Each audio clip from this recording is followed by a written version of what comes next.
ဒေါသကိုထိမ့်သိမ့်ခဲ့စိတ်မဆိုးအောင်နေတယ်မေတ္တာဘာဝနာပွားပြီးတော့နေတယ်နော်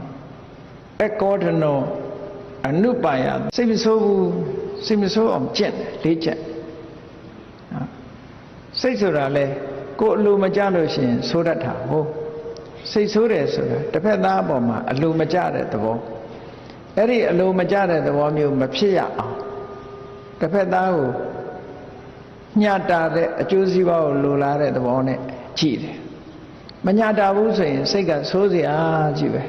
နော်နည်းနည်းကြီးတဲ့လူကငယ်တဲ့လူပေါ်မှာအမြဲတမ်းအပြစ်တင်လေးရှိတယ်ဒါလူတွေမှာအဲ့ဒါကြတော့ဒေါသကအမြဲတမ်းရှိနေတတ်တယ်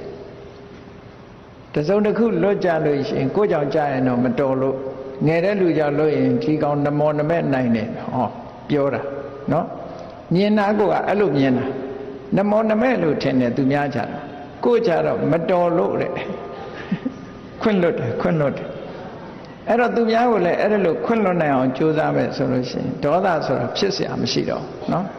အားလုံးဟာဖြစ်တာမတော်လို့ကြီးပဲပြောလိုက်ရမှာကိုယ်ကြမှာသာမတော်လို့မပြောနဲ့သူများကြလည်းမတော်လို့ပဲဒီလိုပဲပြောအောင်အဲ့တော့သိက္ခာဉာဏ်ခွင့်လွတ်ခြင်းဆိုတဲ့ဒေါသမဖြစ်အောင်ထိန်းတဲ့အလေးထားမြတ်စွာဘုရားမှာလေ့ကျင့်ခဲ့ကြည့်လေသိက္ခာဉာဏ်ဆိုခန္တီပါရမီ